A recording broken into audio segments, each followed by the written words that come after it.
کاک دکتۆر بە وردی ڕۆماتیزمە چییە؟ پێشەکی من زۆر مەمنونم، زۆر سپاسانەکەم بۆ ئەم دەرفەتە. ئەوەی ڕاستی بێ ڕۆماتیزمە بریتە لە کۆمەڵێک لە نەخۆشی و نیشانە. بە تایبەتی جونگەکان ئەگرێتەوە ڕاستی بێ هەموو جونگەکان، جونگەی بچووکمان هەیە، جونگەی ماڵناوەندمان هەیە، جونگەی گەورەمان هەیە.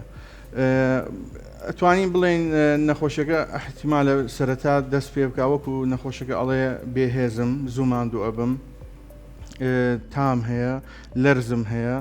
هەندێک جار نەخۆشەکان جونگەیانە ئاوسەیە، جونگەیان تووشی سووربوونەوە ئەبێت، بە تایبەتی بەیانیان نەخۆشەکە ئەڵێ من ناتوانم هەستم بە زوویی هەستم، ئەبێ ماوەیەک دانیشم تا لەشم گەرمە بێت، تۆزێ ئەوساوەکەی کەمە بێتەوە، ئەو کاتە ئەتوانێت بچێتە سەر ئیش و کاری خۆی. ئەمە بە شێوەیەکی گشتی نەخۆشی ڕۆماتیزمەیە، بە شێوەیەکی گشتی بە شێوەیەکی گشتی، چونکە ڕۆماتیزمە بەس هێرشکردنە سەر جونگەکان نییە. بەڵێ نەخێر، بەشێکی هەندێک نەخۆشیمان هەیە دژێتەن لەشی مرۆڤ، دژێتەن تاڵەن پێش ئەوە با شتێ باسکەم، ئێمە نزیکەی 200 نەخۆشیمان هەیە ئەچێتە ژێر ناوی نەخۆشیەکانی ڕۆماتیزمە.